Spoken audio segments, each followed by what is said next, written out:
So then we are back with more understandings from the time of the Second Tabernacle services, where we find the Aramaic English translation of the word.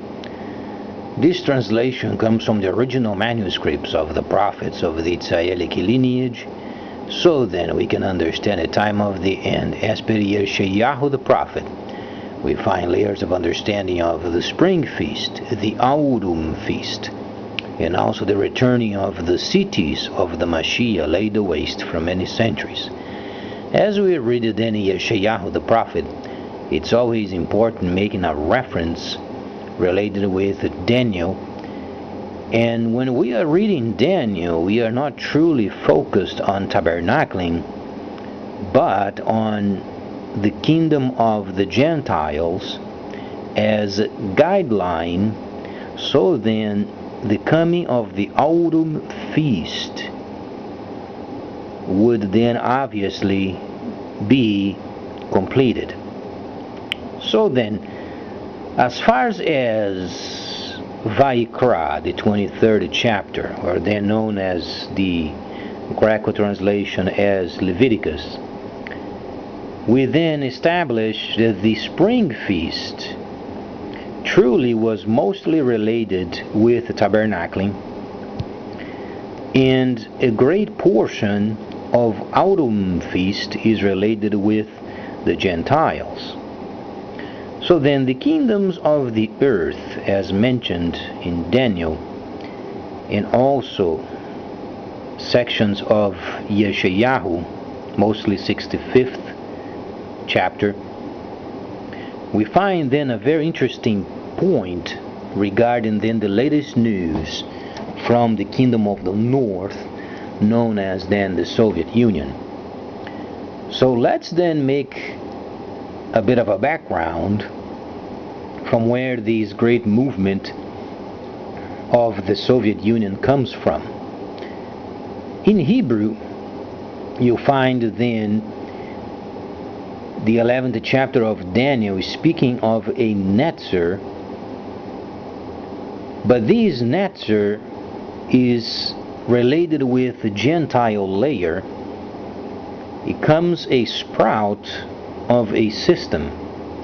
Now, there is no tabernacling coming from the Gentile world, other than what Daniel explained as then the temple later, but not truly in line with tabernacling. As we understand, for instance, today at sundown is then the starting point of Sukkah, or the Feast of Tabernacles, as per Yod He Vav, his calendar. So then it states very clearly in Daniel the 11th chapter, a netzer coming from the Gentile later. And then when we do read these particular instance, whatsoever is linked with the Gentile world is obviously a system related and not religious related. When there is religion related, it makes a reference as Babylon. Because during the time of Daniel, the entire integration of religion, known religion, was then known in Babylon. There were other religions in many parts of the world before Daniel. But the point is, Daniel was chosen for a very specific purpose, and showing then later on the kingdom of the Gentiles. So then, reading from Daniel, you find then the Babylonian religious system was used as a model for later understanding of these developments. So then, let's then turn to the news, because it's very important having a backing of these events related with Gentiles and not tabernacling. came out as it was then explained in the latest audio. The talks of the BRICS leaders, and also extremely important, the joining of Egypt and the maneuvering exercises that the Soviets is having with Egypt. This is truly the utmost important point, because a portion of the influence of Egypt is directly related with the Kingdom of the North. And obviously the Kingdom of the North, from the perspective of the reflected prophecies, as we understand, China is the Kingdom of the East.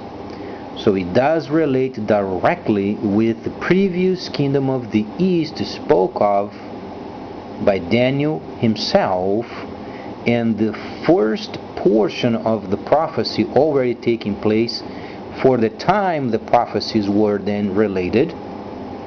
And then there is an exact reflection of these during the time of the autumn feast.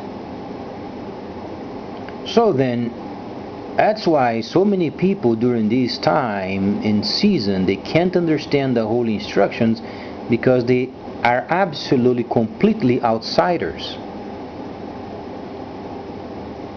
So then the divine very wisely has made prophecies in such a way that only those with a structuring understanding of these events can truly, event by event, understand the prelude of autumn feast. So then the Kingdom of the North, the Soviet Union, and its leader, obviously then very familiar in the whole world, you find then this particular relation with Mr. Putin in also Egypt, and Mr. Putin in also South Africa, as a point of organizing the African continent. Now, Africa mostly is truly a military continent for the most part. Decisions are made there in a very strong way, and the holy instructions are given us many aspects of these developments. So then a consideration of each event must be then placed on paper, and then lining up with the times and the seasons spoken of by the prophets previously. But the very significant important point is the relationship of the Soviet Union in Egypt.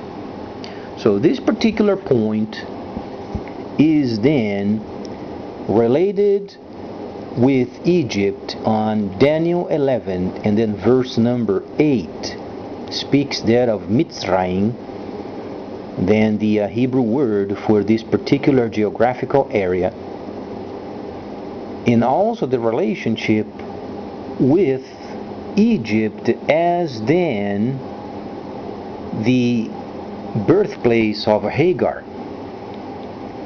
So the Arab nations, obviously they are related with Egypt, liking it or not. That's where their mother comes from. So the mother of the Arab world is truly Egypt. So then the sons of Ishmael, you find then in the later developments of the 11th chapter of Daniel, you find then the thronging of these people in the language of military and politics and Gentile world. You find it's a lack of discovering of what system they should turn into. This is what the language is leading towards. So then Egypt is linked with the Soviet Union, and obviously they shall to be organized. Because later on, the kingdom of the north is then related 6 verses later, where you find and then certainly when the years come, the northern kingdom shall come with a greater army and much equipment. So when there is much in military, requires more organization. You can't have an organized system and then having much in it. They always related, and because of the influence of China as the main trade power, you find in the extreme importance of organizing the continent of Africa. Now, there are many areas in this world requiring organizing, and in the Americas we find then Dragon Mart being then concluded, and the Panama Canal becoming then available. You find in the recategorizing of the ships, and those big huge ships that were then labeled post-Panamax, they are going to be relabeled. And the grander factor is China can truly act on its own. China doesn't have to have a specific group of these BRICS,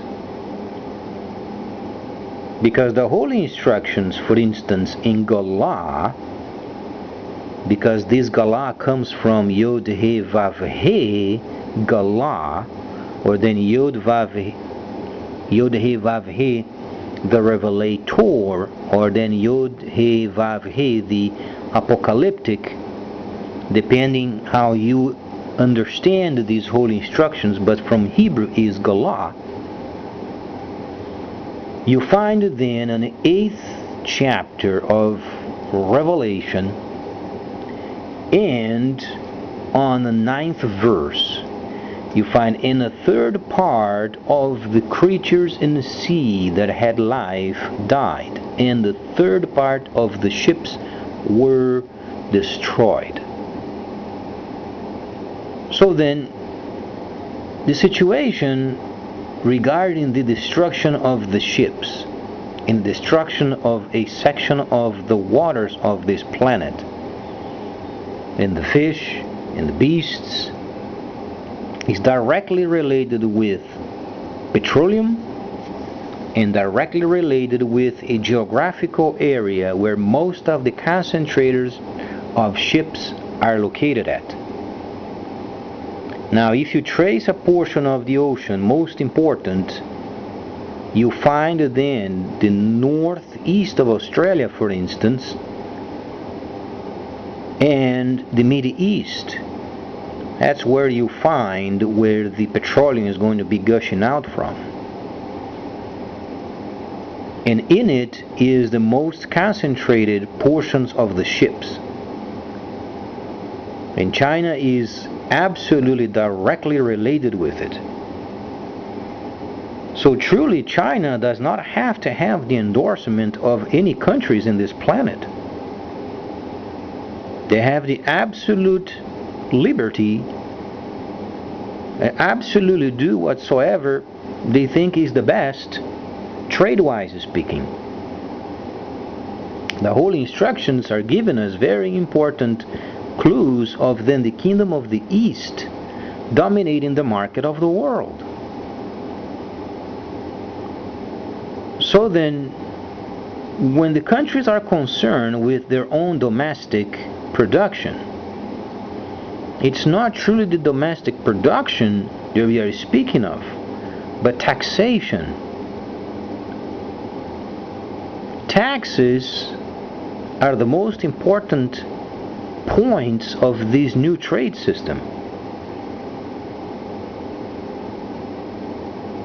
So then, because of taxation is directly related with the freighters, because of the diverse number of monetary virtual systems, then you begin to find a line of understanding from each of these details.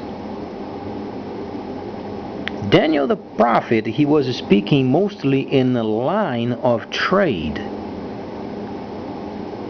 So when he makes a reference in the 12th chapter, and knowledge shalt increase, when he was talking of the time of the restoration period. Now, a lot of these understandings you find then at some point Daniel said, and he perceived that the prophecies of Yirmiyahu were coming then to an end. So there was the ending of a period, a transitional time, and starting the new period. So there are truly steps of formation, and there are very specific kingdoms or nations that are the designers of a certain amount of liberty granted for the structuring of events. In a military understanding, the Soviets, they dominate. The reason why, it's because they're going to produce arms, high quality and very inexpensive. It doesn't mean cheap. It means in a certain way they're going to produce in such a vast numbers with the greatest reliability, and then in order for the 11th chapter and then these words from Hebrew, and then shalt come later with a great army, much equipment, then there is a reason for it.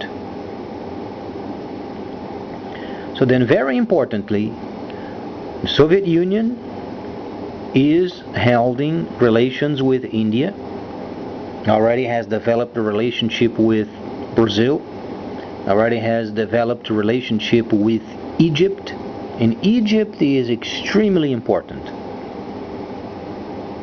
because later on the sons of Ishmael, they shall gather in Egypt.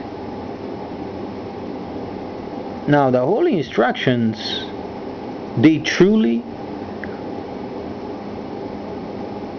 are related with the movement of armies coming towards the south. Now it gives us steps of formation as far as not after gathering Egypt then going south.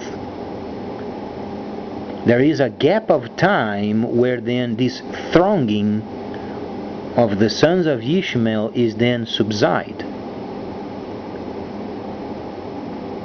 Similarly, as the scripture, for instance, and then Shaliach Shaul was then 72 hours blind, and then Ananias came later and prayed over him, and he received his sight. He's not talking about his physical sight. In a spiritual understanding, there is not a relation with the 72 hours for him to understand the bulk of the events of these prophecies. In fact, Shaliach Shaul, as we can understand from the holy instructions, he was then involved with some sort of spirit, but it's not truly how it's described in a Greco-Roman translation. The indication is he was blind for a long time, more than 72 hours. There are indications when he speaks of, I knew a person then more than 10 years ago, 14 years ago, went to the third heaven and saw the situations that were undescribable. He was talking of himself. The other man he was prior of understanding the holy instruction with the help from Yod-He Vav-He in his spirit. This truly is what indicating. Now it does not mean it's the only point of consideration, but it's very strong what leading towards. Now, with the holy instructions as we understand it from the kingdom of the north, then the sons of Ishmael, they are not going to Egypt, pick up arms and going straight to war. There are steps of formation, there are considerations, there is time related with it. There is a re-identification of the sons of Ishmael as then the first son of Abraham. There is a whole timing situation. There is the treaties that must be established yet with the sons of Ishmael in the kingdom of the East China. But what the instructions are giving us is then later, as it states regarding the Soviet Union later on, the kingdom of the north shall come with a great army and much equipment. So the scripture is giving sections or layers related with certain events. So it is truly structurized. So later on I'm going to evaluate more, because China has a great influence regarding taxes. So then please stay tuned, much more coming up.